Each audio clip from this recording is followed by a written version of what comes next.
It is astonishing how much corporate America gets away with. They basically have a get out of jail free card that they use all the damn time. This is an amazing example of it here. SEC fines JP Morgan subsidiary for deleting 47 million emails, some related to subpoenas. Oopsies. Tee-hee-hee. Oopsies. Tee-hee-hee. Did I delete incriminating evidence of me and my crimes? Tee-hee-hee. My bad. It was a total accident. Astonishing. The Securities and Exchange Commission fined the broker-dealer subsidiary of JP Morgan Chase $4 million for accidentally deleting about 47 million emails from early 2018. $4 million. They fart away $4 million. That is not even a gnat to them. That's nothing. $4 million. Some of those emails were sought by subpoenas in at least a dozen regulatory investigations, the SEC order against JP Morgan Securities LLC noted. The firm in late 2021 agreed to pay $125 million in penalties for failing to preserve text messages and other electronic communications sent between January 2018 and November 2020. So in other words, this is something they've done before. They do crimes because they're the crimes committers, and then they delete the evidence, and then they go, oh, oops.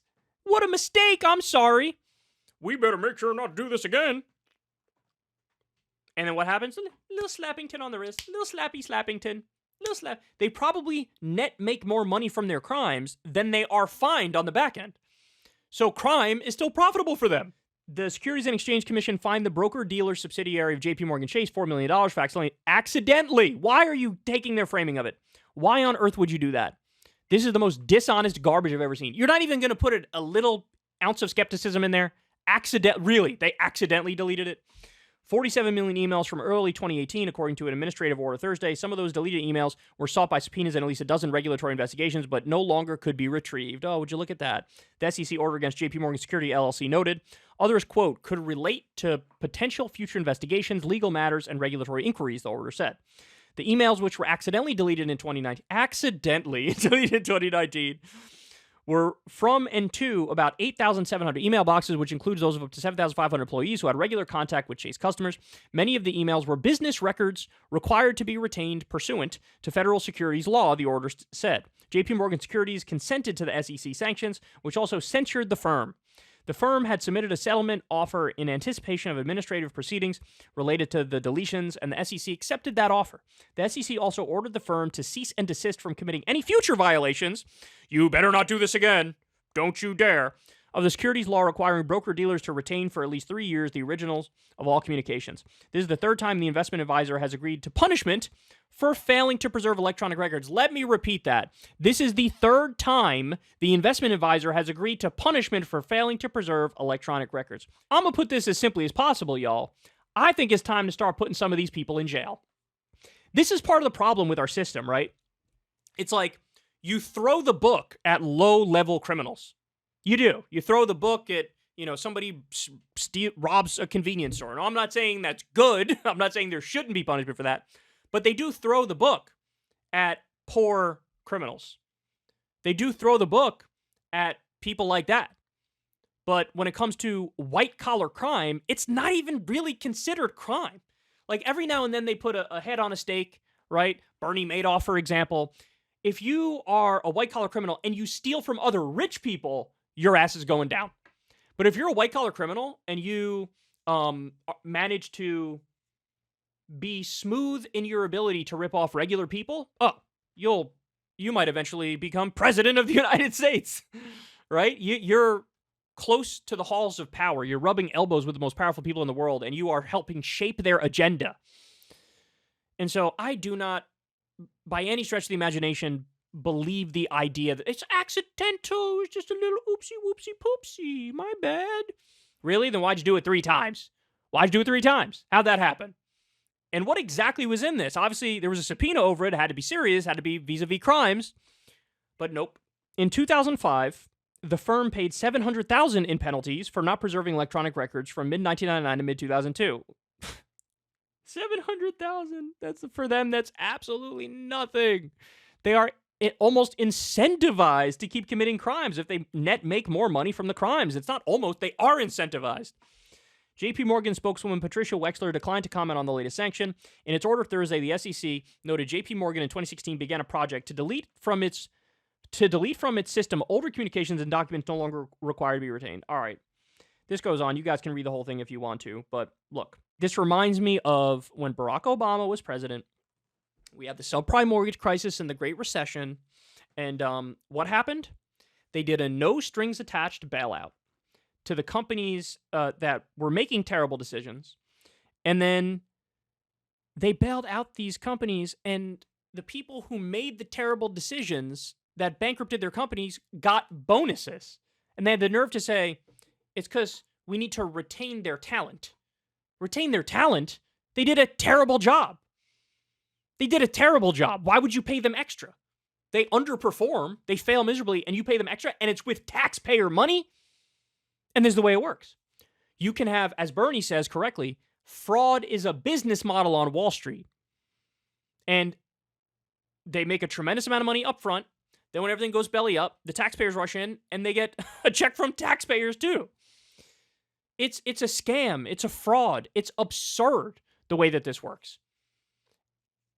And a lot of them are guilty of it, man. A lot of them are guilty of it.